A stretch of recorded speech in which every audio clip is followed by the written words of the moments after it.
اس بارے میں کچھ سیاسی مجبوریاں تھیں اور کچھ حالات ایسے تھے کہ اہل اسلام کا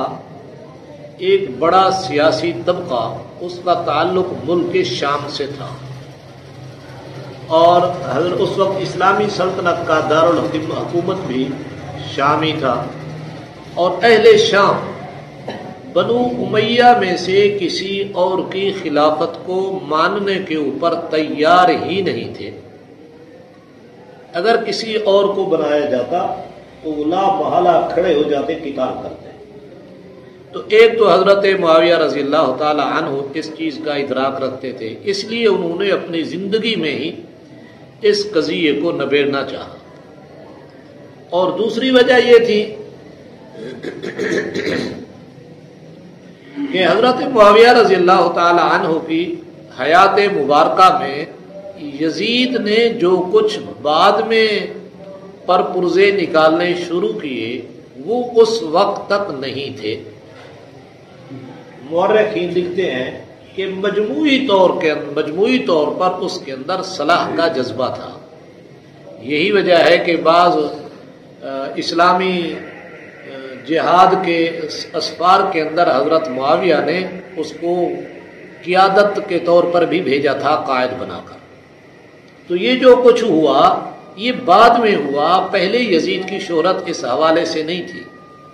اور بعد میں کیا ہوگا یہ پہلے کسی کو پتہ نہیں ہوتا، خاص طور پر جب باپ کی ڈانٹ ڈپٹ سر سے اٹھ جائے اور پھر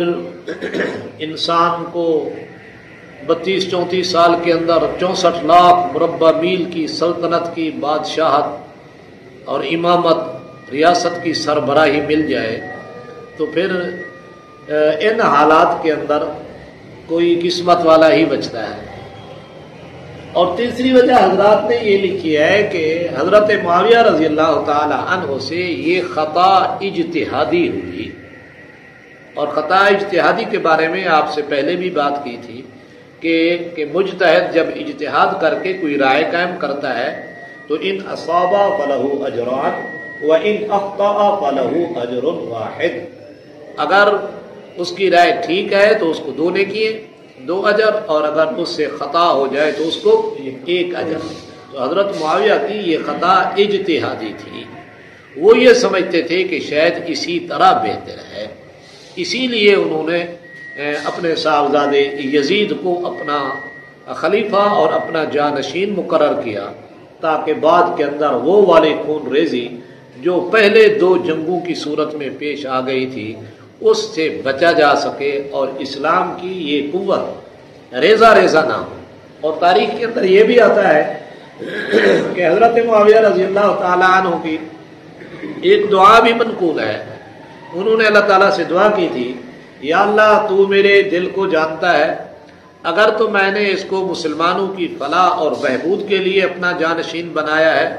تو پھر اس کی مدد کر، نصرت کر، اعانت کر اور اس کو برکت دے، اور اگر مجھ سے کہیں اس کے انتخاب میں کمی کوتاہی ہوئی ہے انسان ہونے کے ناطے تو پھر اس کی عمر کم کر دینا۔ تو اس سے معلوم ہوا حضرت معاویہ رضی اللہ تعالی عنہ اس بارے میں صحابی رسول ہونے کے ناطے پدرانہ شفقت کی وجہ سے ایسے نہیں کیا جس طرح کے باپ کی بیٹے کے اوپر شفقت ہوتی ہے، بلکہ ان کے پیش نظر امت کی مجموعی مصلحت تھی۔ یہی وجہ ہے کہ انہوں نے یہ دعا کی۔ اور بعض حضرات یہ بھی کہتے ہیں کہ شاید انہیں کی دعا کی قبولیت کی وجہ سے ہی یزید کچھ عرصے کے بعد مر گیا، 2.5-3 سال خلافت کی اور پھر مر گیا، لیکن اپنے نامہ اعمال کے اندر ایسی سیاہ کاریاں لکھوا گیا کہ قیامت تک آنے والے لوگ اس کے اوپر افسوس ہی کرتے ہیں۔ حضرت حسین کی شہادت اور اہل مدینہ کا قتال جس کو واقعہ حرہ بولتے ہیں، اور پھر اس کے بعد اہل مکہ کے اوپر چڑھائی کرنا، یہ 3 ایسے بڑے بڑے تاریخی واقعات ہیں جس نے امت کا شرازہ بکھیر کر رکھ دیا ہے اور امت کو گروہوں کے اندر تبدیل کر دیا۔ اللہ تعالی ہمیں ہر فتنے سے محفوظ رکھے۔